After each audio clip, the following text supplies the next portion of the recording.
Hi guys, it's me, Bleed the Dirt. You know what it do. We out here, Hip Hop 411 in the mother city, Cape Town. We back at it with the back at it. We are outside ShelfLife right now. We about to get it popping. All things drip. Shout out to Castle Lite. Let's get it popping.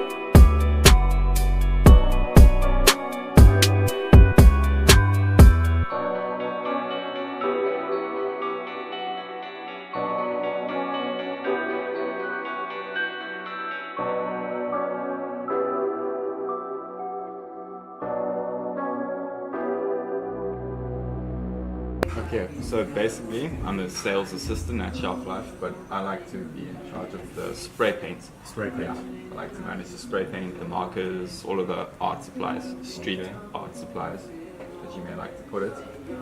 ShelfLife actually started with the cans. Yeah. The owner, Nick Herbert, he started selling cans pretty much out of his garage first. Then he got a shop, and the shop was on Loop Street over here, 119 Loop Street. About 5 years ago, he moved to this building, bigger, better location.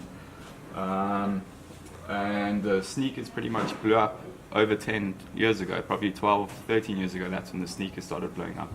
That was obviously the main money maker. So to make money off of spray paint is actually a lot harder than you think, unless your store is just art supplies, graffiti supplies and whatnot. Yeah. It's a mission. It's more of a hobby than anything to actually bring these cans in and sell them, as opposed to making money, because we need to ship them all the way in from Spain, because only MTN, brands like Montana, MTN, the Spanish version, there's the German version too. They used to be partners, they had a huge fallout. The German guy patented the brand, so these guys are now enemies, but they're both very good brands. You get other brands like Molotov, you get an Australian one like Iron Lack, you get all kinds, Flame, Sabotage, all these new brands. But the graffiti brands are literally the best spray paint that there is.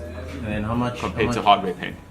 How much is a can? It's 80 Rand. 80 Rand. For a can. Hardcore and 94. 94. The 94 is the low pressure, smooth valve control, matte finish. The hardcore is a higher pressure, higher output, can paint quicker, gloss finish.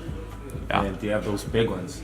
Megas, yes. These are the Megas. Yeah. The Megas are basically a bigger hardcore with a bit more pressure because it's a bigger can. Okay. Yeah. And then we got Mad Max too. This can is extremely powerful. It's a 750mm can. Okay. And it's got a different valve system to your usual mega or spray paint can. This is what hardware cans will normally have. It's a different valve system. I think they use this because it's just got a high output.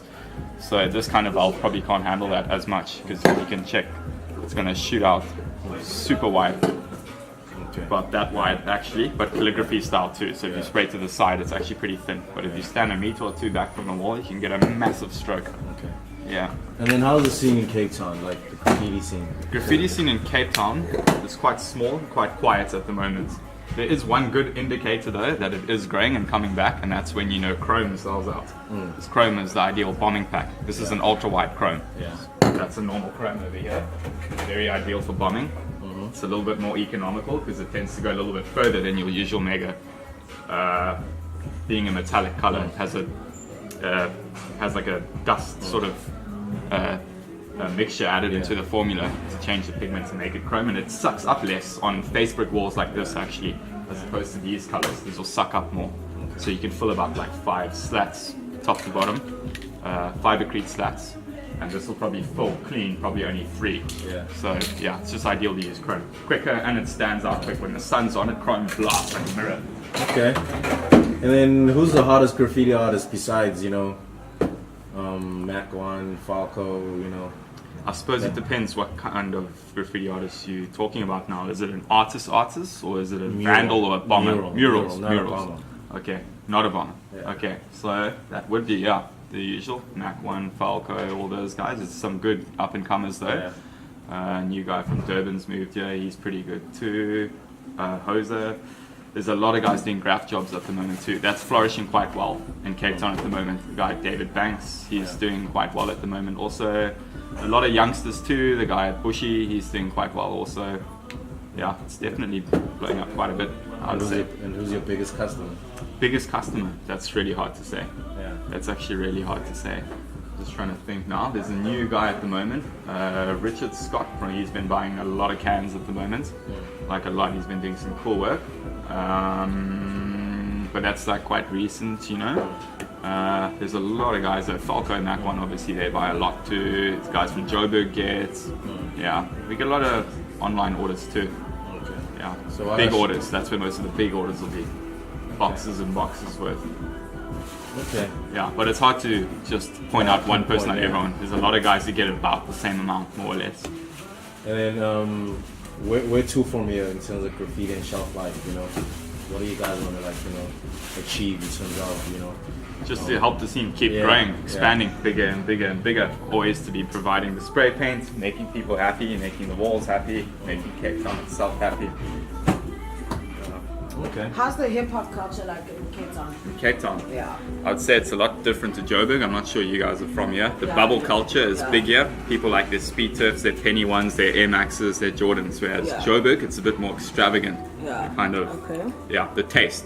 But that's the streetwear that I'm talking about now. In terms of hip hop, I'm not actually a massive hip hop head. So with regards to rap battles and all of this and all these kinds of deals, I'm not actually sure where it's bigger at the moment. Do you have any idea, Timber? We should ask Lukhanyo to come down because he'll probably have I feel it. like graffiti is a part of hip hop. I do. Actually, it is an element of hip hop.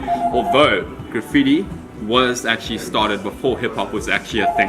So it has its place in hip hop, but graffiti was actually around before hip hop. If you're talking about actual conventional graffiti, writing a name on the wall, there were guys like Taki from the 60s or 50s in New York, some like random Greek dude. There were guys like Stay High, I think he was around while hip hop was around. All kinds, there's all sorts. It actually apparently started in Philly, not even New York, like everyone thinks. Yeah, it's started in New York. Facts. Yeah. Okay.